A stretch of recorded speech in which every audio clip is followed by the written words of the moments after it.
Hello dear student, সমসাময়িক ভারতীয় দর্শন ক্লাস 11-এর আমরা কিন্তু শেষ চ্যাপ্টারে চলে আসছি। এই চ্যাপ্টার থেকে যে বলছিলাম যে তোমাদের 3টি প্রশ্ন এবং তার উত্তর আমি করাবো। সেই 3টি প্রশ্নের মধ্যে আজকে কিন্তু 1 নম্বর আমরা প্রশ্ন দেখব হচ্ছে মানবতাবাদ কি, রবীন্দ্রনাথের মানবতাবাদ ধারণার বিভিন্ন উৎসগুলি আলোচনা করো। ঠিক আছে, ভীষণ ইম্পর্টেন্ট একটি প্রশ্ন। পরীক্ষায় কিন্তু আমি যে সাজেশনটা তোমাদের দিয়েছি সেই সাজেশনের মধ্যে কিন্তু 3টে প্রশ্ন দিয়েছিলাম সমসাময়িক ভারতীয় দর্শন থেকে। এই 3টের মধ্যেই তোমরা 2টো কিংবা একটা প্রশ্ন কিন্তু কমন পেয়ে যাবে। সুতরাং এই প্রশ্নটা ভীষণ ইম্পর্টেন্ট রয়েছে, ভালো করে পড়ে নেবে। দেখো, মানবতাবাদ কি আমরা পয়েন্ট আউট করব। মানবতাবাদ যে মতবাদ মানুষের সামগ্রিক মঙ্গলের ধারণাকে সূচিত করে এবং মানব সমাজের সর্বাঙ্গীন উন্নতি ও কল্যাণের বিষয়টি প্রচার করা হয়, সেই মতবাদকে বলা হয় মানবতাবাদ। রবীন্দ্রনাথ হলেন সত্য ও সুন্দরের পূজারী। তার দার্শনিক চিন্তাধারার মধ্যে দেখা যায় যে তিনি নির্গুণ ব্রহ্মকে মানুষকে সবার উপরে রেখেছেন। তার মতে মনুষ্যত্বের জাগরণই মানব জাতির বেঁচে থাকার সার্থকতা। এরপরে আমরা প্যারাগ্রাফ চেঞ্জ করে আরেকটুখানি লিখব যে রবীন্দ্রনাথের দর্শনকে মানবতাবাদী দর্শন রূপে অভিহিত করা হয়। তিনি মানবতাবাদী দার্শনিক। মানব প্রেম তার দার্শনিক চিন্তাধারার বা দার্শনিক চিন্তার বিষয় বস্তু। তার মানবতাবাদী দর্শনের মূল উৎসগুলি নিম্নে আলোচনা করা হলো।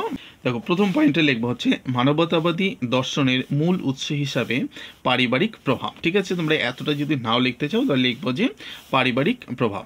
লিখবো হচ্ছে রবীন্দ্রনাথের মানবতাবাদী দৃষ্টিভঙ্গি গড়ে ওঠার পিছনে ছিল তার পারিবারিক প্রভাব। মানুষ যদি ক্ষুদ্র ও সংকীর্ণ স্বার্থের মধ্যে নিজেকে আবদ্ধ রাখে তাহলে তার বৃহত্তর মানব সত্তাকে অবহেলা করা হয়, বিশ্বজনীন মনুষ্যত্বের অনুভব হয় না।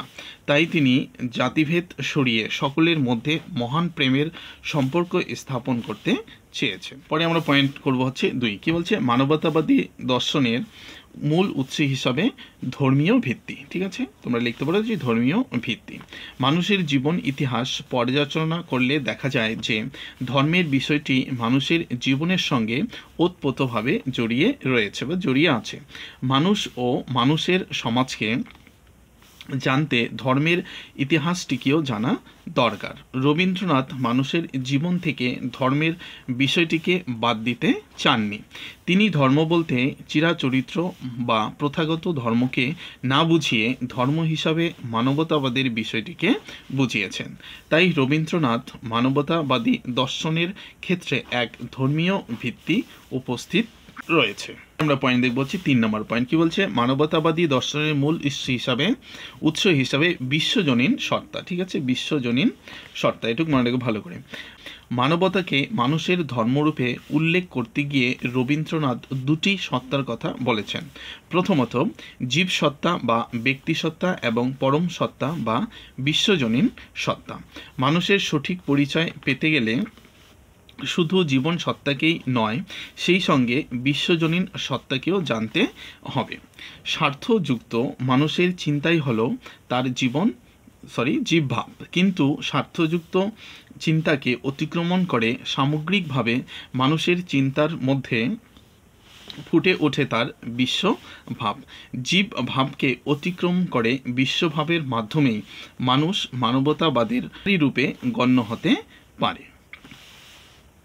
নেক্সট আমরা পয়েন্ট নম্বর দেখবো 4 নম্বর। বলছে মানব চেতনা হলো শ্রেষ্ঠ চেতনা। ঠিক আছে, মানব চেতনা হলো শ্রেষ্ঠ চেতনা।